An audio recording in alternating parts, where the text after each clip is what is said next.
நீங்க சந்திக்கிற ஒரு மனிதர் பார்க்கிறதுக்கு ரொம்பவும் நல்லவர் மாதிரி, ஏன் ரொம்ப பெர்ஃபெக்டான மனிதர் மாதிரி கூட தெரிவார். ஆனா நீங்க ஒன்றை மட்டும் நோட் பண்ணிருக்கீங்களா? நீங்க எப்பொழுதெல்லாம் அவர் கூட பேசிட்டு வர்றீங்களோ அப்பொழுதெல்லாம் உங்க மனசுக்குள்ள ஒரு பயம், பதற்றம், ஏன் சின்ன குற்ற உணர்ச்சி கூட தோன்றும். நாம ஏதாவது தப்பு பண்ணிட்டோமோ அப்படின்னு உங்க உள் மனசே உங்களை சந்தேகப்பட ஆரம்பிக்கும். ஆனா உண்மை என்ன தெரியுமா? இதுல நீங்க எந்த தப்புமே பண்ணவே இல்லைங்க. ஆனா நீங்க ஒரு சைக்கலாஜிக்கல் கேம்ல சிக்கிக்கிட்டீங்க அப்படிங்கறதுதாங்க உண்மை. வெளிப்படையா கோபப்படுற எதிரியை விட அன்பை ஆயுதமாக்கி நம்ம மனச சிதைக்கிற இந்த கோவர்ட் மேனிபுலேட்டர்ஸ், அதாவது ரகசியமாக நம்மை கட்டுப்படுத்துபவர்கள் ரொம்பவே ஆபத்தானவங்க. உங்க மன நிம்மதியையும் உங்க சுய மரியாதையையும் மொத்தமா காலி பண்ண அவங்க பயன்படுத்துற ஒரு 5 ரெட் பிளாக்ஸ், அதாவது ரகசிய ஆபத்தான அறிகுறிகள் என்ன அப்படிங்கறதையும், அதுல இருந்து நம்ம மனச நாம எப்படித்தான் பாதுகாக்கிறது அப்படிங்கிற மனித உளவியலின் இருண்ட பக்கங்களை கொண்ட ரகசியங்களையும் தாங்க நாம இன்றைக்கு இந்த காணொலியில பார்க்க போறோம். அதனால கடைசி வரைக்கும் எதையும் மிஸ் பண்ணாம பாருங்க. வணக்கம் நட்புகளே, இது கதை பாக்ஸ் தமிழ் சைக்காலஜி. நான் சுதா. இப்ப நாம ஃபர்ஸ்ட்ல பார்க்க போறது love bombing and fast tracking, அதாவது அதீத பாச மழையை பொழிந்து நம்மை மயக்குவது அப்படின்னு இதத்தாங்க உளவியல்ல சொல்லுவாங்க.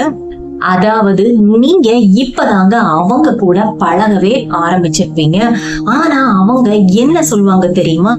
நீங்க தாங்க என் உலகம், உங்களை மாதிரி இதுவரைக்கும் நான் ஒரு நபரை சந்திச்சதே இல்லை அப்படின்னு உங்க மேல பாராட்டு மழைய பொழிவாங்க. உங்களுடைய நேச்சுரல் டிஃபென்ஸ் மெக்கானிசம், அதாவது இயல்பான சுய பாதுகாப்பு எச்சரிக்கை உணர்வை மெதுவா மழுங்கடிக்க அவங்க செய்யற தந்திரம் தாங்க இது. உண்மையான அன்பிற்கும் கால்குலேட்டட் இன்டென்சிட்டி, அதாவது கணக்கு போட்ட அதீத பாசத்துக்கும் இடையே ரொம்பவும் வித்தியாசம் இருக்குங்க. அவங்களோட இந்த அதீத பாசம் உங்களுக்கு ஒரு ஹைப் கொடுக்கும். அவர்களுடைய இந்த புகழ்ச்சி உங்களுக்கு ஒரு அடிக்ஷனாகவே மாறிடும். எப்பொழுது நீங்க அவங்களுக்கு அடிமையாகிறீங்களோ அப்பொழுதே அவங்க அடுத்த கட்ட நகர்வுக்கு ரெடி ஆயிருவாங்க. இப்ப செகண்ட் பாயிண்ட் என்ன தெரியுமா? இன்டெர்மினன்ட் ரீஇன்ஃபோர்ஸ்மெண்ட், அதாவது இடைவெளி விட்டு தரும் அன்பு. இதத்தான் காசினோ, அதாவது சூதாட்டம் போன்ற ஒரு கியூரியாசிட்டி தரும் ட்ரிக் அப்படின்னு சொல்லுவாங்க. நேற்று வரைக்கும் உங்ககிட்ட அவ்வளவு அன்பு காட்டியிருப்பாங்க. ஆனா இன்றைக்கு உங்களை பார்த்ததும் பார்க்காதது மாதிரி கடந்து போய்கிட்டே இருப்பாங்க. நீங்க பதறி போய் ஐயோ என்னாச்சு அப்படின்னா என்னதான் தப்பு பண்ணன அப்படின்னு கேட்டீங்கன்னு வச்சுக்கோங்க, அவங்க மறுபடியும் உங்ககிட்ட அன்பு மழைய பொழிய ஆரம்பிப்பாங்க. இது எப்படி இருக்கும் அப்படின்னா, ஒரு காயின் போட்டா எப்பவாவது ஒரு முறை காசு கொட்டுற ஒரு ஸ்லாட் மெஷின் மாதிரி. அவங்களுடைய அடுத்த அன்பு உங்களுக்கு எப்பொழுது கிடைக்கும் அப்படின்னு உங்களை ஏங்க வச்சுட்டு உங்களுடைய சுய மரியாதையை அவங்க கையில் எடுக்க முயற்சி செய்வாங்க. இப்ப தேர்ட் பாயிண்ட் என்ன தெரியுமா? குவயட் ட்ரீட்மெண்ட், அதாவது பேசாமல் புறக்கணிப்பது, மௌனத்தை ஒரு ஆயுதமா மாத்துவது. இப்ப நீங்க அவங்க பண்ண ஒரு தப்ப சுட்டி காட்டினீங்க அப்படின்னு வச்சுக்கோங்க, அவங்க உங்ககிட்ட சண்டையே போட மாட்டாங்கங்க. மாறாக அவங்க உங்ககிட்ட பேசாம இருந்து உங்க மனசுக்குள்ள ஒரு பயத்தையும் பதற்றத்தையும் உருவாக்குவாங்க. இன்னொரு தந்திரமும் செய்வாங்க. என்ன தெரியுமா? த விக்டிம் பைவட், அதாவது தவறை திசை திருப்பி தங்களை பாதிக்கப்பட்ட நபராக காட்டுவது.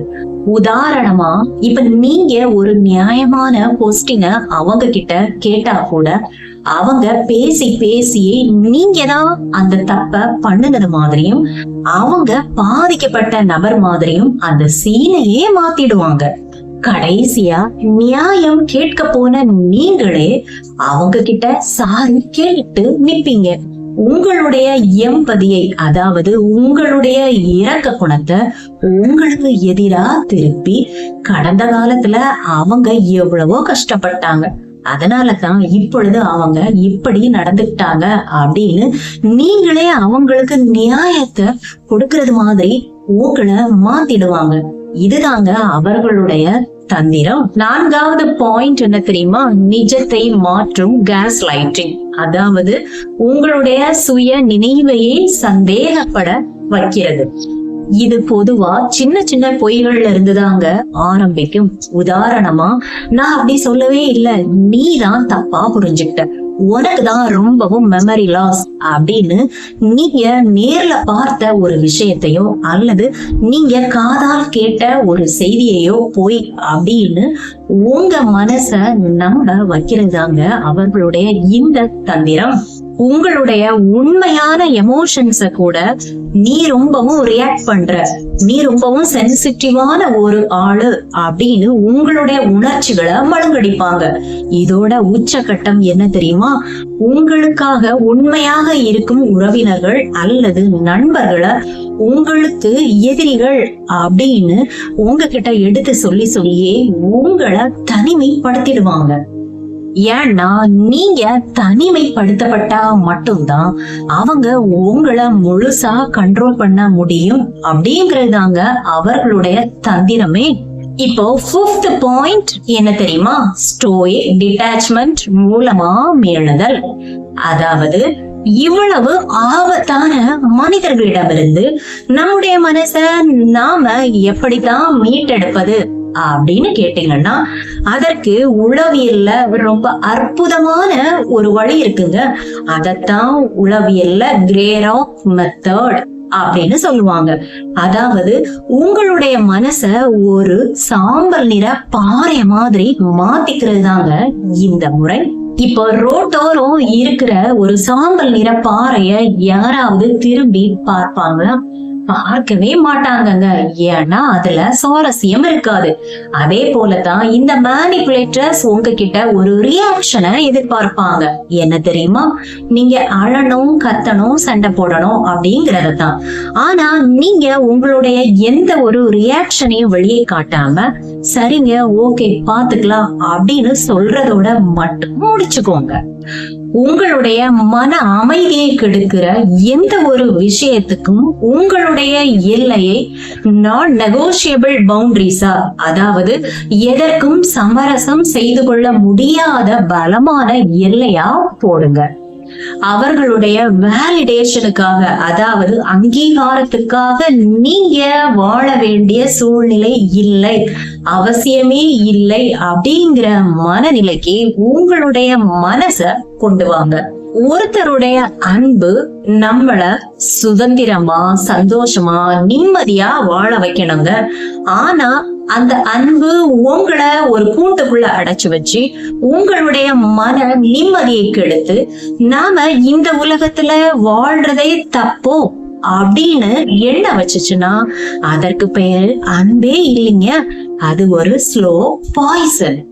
வேடந்தாங்கல் பறவைகளுக்கு வேடன் வலை விரிக்கலாம். ஆனா அந்த வலைய அன்பான கூண்டு அப்படின்னு நாம நினைச்சு நாமளே போய் அந்த வலையில சிக்கிக்கிறோம் பாருங்க, அதுதாங்க அறியாமை. இனிமேல் உங்க வாழ்க்கையில இந்த மாதிரி இந்த 5 ரெட் பிளாக்ஸ் குணங்களை கொண்ட இந்த மனிதர்களை நீங்க பார்த்தா அவர்களை திருத்துறதுக்கு முயற்சியே பண்ணாதீங்க. மாறாக நீங்க அவங்கள விட்டு தூரமா போயிடுங்க. இதுதான் உங்க மன நிம்மதியை பாதுகாக்கும். ஏன்னா உங்களுடைய மன நிம்மதியை விட இந்த உலகத்துல வேற எதுவுமே பெருசே இல்லைங்க. இந்த சிந்தனை உங்களுக்கு எல்லாம் பிடிச்சிருந்துச்சுன்னா லைக் பண்ணுங்க. உங்களுடைய கருத்துக்களை கமெண்ட் பாக்ஸ்ல தெரியப்படுத்துங்க. உங்களுடைய சப்போர்ட் தான் எனக்கு மிகப்பெரிய மோட்டிவேஷன். இதே போல தொடர்ந்து வரணும்னா கதை பாக்ஸ் தமிழ் சேனலை சப்ஸ்கிரைப் பண்ணிக்கோங்க. மீண்டும் இன்னொரு காணொலியில உங்கள் எல்லோரையும் வந்து சந்திக்கிறேன். Until then, Sudha. Thank you.